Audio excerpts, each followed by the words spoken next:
दोस्तों, इस देश में आज के समय में मुसलमान अगर एक मच्छर भी मार दे तो बवाल हो जाता है। नफरत को नफरत कह दे, ढोंगी लोगों की हेट स्पीच को हेट स्पीच कह दे तो उसे देशद्रोही बता दिया जाता है। लेकिन अगर कोई हिंदू देशद्रोही वाला काम करे, अपने देश की खुफिया जानकारी पड़ोसी देश को बेच दे, तो अंधभक्तों के मुंह से उफ तक नहीं निकलती। मीडिया से लेकर अंधभक्त तक सब खामोश रहते हैं सिर्फ नाम देखकर। एक तरफ हम दुश्मनों को बेनकाब करने का दावा करते हैं तो दूसरी तरफ अपने ही मुल्क के गद्दार हमारी जड़ों को खोखला कर रहे हैं। और जब कोई मुसलमान सच्चाई सामने लाने की कोशिश करता है तो उसे गद्दारी के इल्जामों में जकड़ लिया जाता है। आप सोच रहे होंगे कि मैं किस बारे में बात कर रही हूँ। ये कोई एक मुद्दा नहीं है। आज हम दो मुख्तलिफ किस्सों की बात करेंगे, दो मुख्तलिफ मुद्दों पर बात करेंगे। दोनों अलग जरूर हैं, लेकिन दोनों में एक चीज कॉमन है, हक और बातिल की लड़ाई। आदाब, नमस्कार, मेरा नाम है मिसबा खान और आप मुझे द पिलर इंडिया पर देख रहे हैं। सबसे पहला मुद्दा है आज पाकिस्तान का। पाकिस्तान को भारत की खुफिया जानकारी देने वाला एक हिंदू युवक, जिसका नाम सामने आने के बाद अंधभक्तों की फौज खामोश है। दोस्तों, गुजरात की देवभूमि द्वारका से ये सनसनीखेज खबर सामने आई है। मोदी जी के गुजरात का रहने वाला दीपेश गोहिल भारतीय कोस्ट गार्ड की गुप्त जानकारियां पाकिस्तानी एजेंसी को रोज के 200 रुपए में बेच रहा था। जी हाँ, 200 रुपए रोजाना। कुल मिलाकर उसने 42,000 रुपए लिए और इन पैसों के लिए दीपेश गोहिल ने मुल्क से गद्दारी की। सवाल ये कि क्या इस गद्दार के नाम पर किसी का खून खौला या फिर दीपेश नाम देखकर सब खामोश हो गए। दोस्तों, गुजरात एटीएस की टीम ने देवभूमि में गुप्त अभियान चलाकर इसे दबोचा, यानी कि गिरफ्तार किया। शुरुआती पूछताछ में पता चला कि वो पाकिस्तानी एजेंट के हनी ट्रैप का शिकार हुआ था। पिछले 7 महीने से दीपेश पाकिस्तान आर्मी की महिला अधिकारी को कोस्ट गार्ड की बोट की जानकारी दे रहा था। फेसबुक पर दीपेश सारी खुफिया जानकारी भेजता था। दोस्तों, इतना बड़ा मामला सामने आया और क्या आपने शोर होते देखा? क्या आपने मीडिया चैनल्स में दीपेश के नाम की बड़ी बड़ी हेडलाइंस देखी? क्या आपने अंधभक्तों का हो हल्ला करते हुए देखा? क्या आपने बीजेपी के किसी नेताओं का बयान इस मामले पर सुना? क्या मोदी जी के गुजरात का रहने वाला गद्दार दीपेश गोहिल पर अभी तक किसी का खून नहीं खौला?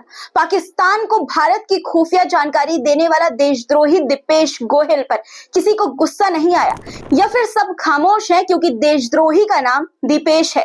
यहीं पर अगर दानिश या दिलशाद नाम होता तो क्या सब इसी तरह से चुप रहते? नहीं दोस्तों, सब मिलकर एक साथ छाती पीटते। अब सवाल ये उठता है कि क्या ऐसी गद्दारी माफ की जा सकती है और क्या इस पर वही सख्त से सख्त कार्रवाई होगी जो किसी विशेष धर्म के नाम वाले व्यक्ति के साथ होती है? सवाल दोस्तों मेरा यही है और कमेंट में आप इसका जवाब बताइए कि आपको क्या लगता है। अब दूसरा मामला देखिए दोस्तों, जिस पर मिलकर सब छाती पीट रहे हैं, क्योंकि ये मामला मोहम्मद जुबैर से जुड़ा है और मोहम्मद जुबैर एक मुसलमान है। ऑल्ट न्यूज के सह संस्थापक जुबैर, जो फेक न्यूज के खिलाफ लड़ाई लड़ते हैं, उनके खिलाफ गाजियाबाद पुलिस ने एक के बाद एक गंभीर धाराएं जोड़ दी हैं। दरअसल जुबैर ने गाजियाबाद के एक कट्टरपंथी महंत यति नरसिम्हानंद के जहरीले बयान को एक्स, जो कि पहले ट्विटर था, उस पर शेयर किया।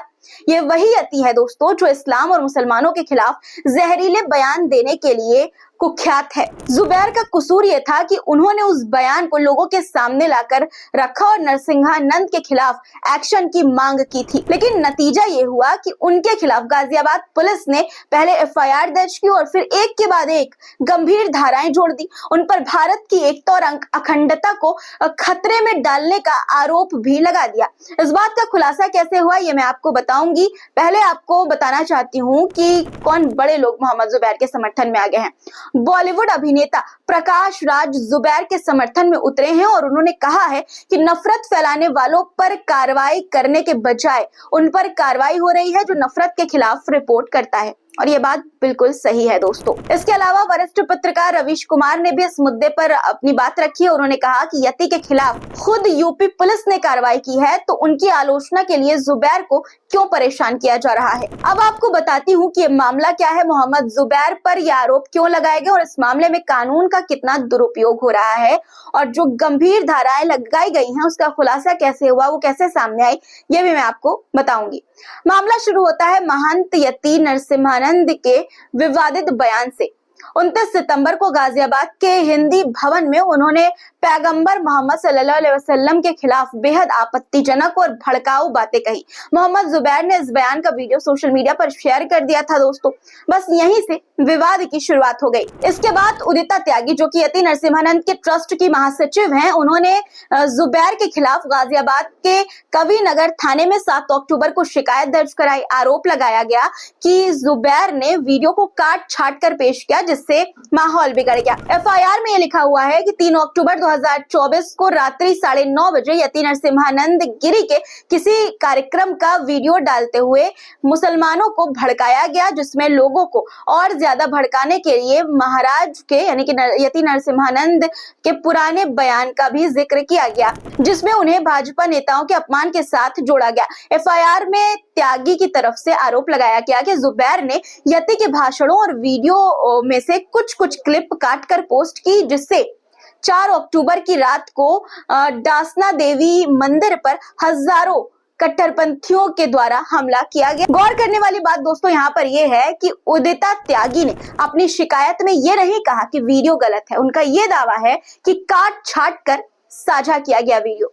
दोस्तों, त्यागी की शिकायत पर पुलिस ने भारतीय न्याय संहिता BNS की धारा 196 यानी कि कोई व्यक्ति धर्म, जाति, जन्म स्थान, निवास, भाषा आदि के आधार पर विभिन्न समूहों के बीच शत्रुता को बढ़ावा देता है। 228 झूठे साक्ष्य गणना यानी कि झूठे सबूत को गणना। 299 जानबूझकर किसी धर्म या उससे जुड़ी चीजों को ठेस पहुंचाना। 356 किसी अन्य व्यक्ति के खिलाफ कोई गलत जानकारी देना और 351 किसी दूसरी व्यक्ति में डर पैदा करने के तहत दर्ज कराई गई है। दोस्तों, ये एफआईआर, ये मामले दर्ज कराए गए हैं। अब इसमें और धाराएं भी जोड़ी गई हैं। धाराएं क्या हैं वो आप सुनिए। जो नई धाराएं जोड़ी गई हैं दोस्तों, उनमें शामिल है धारा 152 भारत की एकता और अखंडता को खतरे में डालने का आरोप। IT एक्ट की धारा 66 इलेक्ट्रॉनिक माध्यम से नियमों का उल्लंघन, जिसके बाद जुबैर ने अपने खिलाफ दर्ज इन मामलों को रद्द करने के लिए इलाहाबाद हाईकोर्ट का रुख किया। उन्होंने इलाहाबाद हाईकोर्ट में दाखिल हलफनामे में ये बताया कि उन्होंने वही वीडियो साझा किया, वही वीडियो शेयर किया जो सोशल मीडिया पर पहले से मौजूद था। न तो वीडियो में छेड़छाड़ की गई है और न ही इसमें कहीं कोई बात से इनकार किया गया है। इलाहाबाद हाईकोर्ट में मोहम्मद जुबैर की याचिका के जवाब में ये जानकारी दी गई कि पिछले महीने दर्ज एफआईआर में गाजियाबाद पुलिस ने 2 धाराएं और जोड़ी हैं।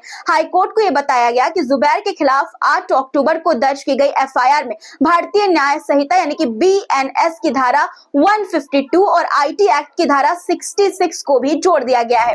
धारा 152 के तहत भारत की संप्रभुता, एकता और अखंडता को खतरे में डालने का अपराध शामिल है। यह एक गैर जमानती धारा है। इसमें 7 साल से लेकर आजीवन कारावास तक की सजा होती है। दोस्तों, उदिता त्यागी का ये आरोप है कि वीडियो को एडिट करके अपलोड किया गया है, लेकिन जब उनसे ये पूछा गया कि क्या वीडियो में यति नरसिम्हानंद के बयान नहीं है, तो उन्होंने जवाब दिया ये पुलिस की जांच का विषय है। यति नरसिम्हानंद का विवादों से पुराना नाता है। दोस्तों, 2021 में उन्होंने बीजेपी की महिला नेताओं के खिलाफ बेहद आपत्तिजनक, अपमानजनक बयान दिया था, जिस पर खुद बीजेपी के नेताओं ने उनकी आलोचना की थी। यहाँ तक कि कपिल मिश्रा ने उन्हें मानसिक रूप से बीमार बताया था। अब सवाल ये है कि क्या मोहम्मद जुबैर को महज इसलिए निशाना बनाया जा रहा है क्योंकि उन्होंने यति नरसिम्हानंद के भड़काऊ भाषणों को उजागर किया?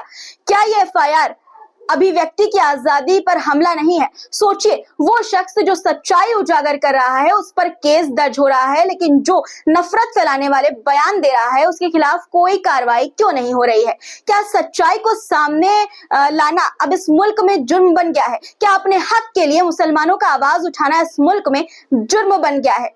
दोस्तों, सवाल यह है कि आखिर हमारा समाज इस दोहरी मानसिकता का शिकार क्यों है? दीपेश गोहिल की गद्दारी पर खामोशी और मोहम्मद जुबैर की सच्चाई पर हंगामा, ये किस तरफ इशारा करता है? क्या ये वही मुल्क है जहां गद्दारी पर खून खौलना चाहिए और सच्चाई की आवाज को सलाम किया जाना चाहिए, या फिर नाम देखकर अंधभक्तों की संवेदनाएं बदल जाती है? जरूरत है सोचने की, समझने की और ये तय करने की कि इस मुल्क में नफरत का बाजार और सच्चाई की आवाज किस तरफ आप खड़े होना चाहते हैं। आपका ख्याल क्या है, हमें कमेंट में जरूर बताइए। और हाँ, हमारी आवाज को दबाने वालों तक ये वीडियो पहुंचाने के लिए इसे शेयर करना बिल्कुल भी मत भूलिएगा। फिर मुलाकात होगी कुछ नए मुद्दों के साथ, सच की आवाज के साथ। तब तक के लिए अपना रखिए ख्याल। खुदा हाफिज।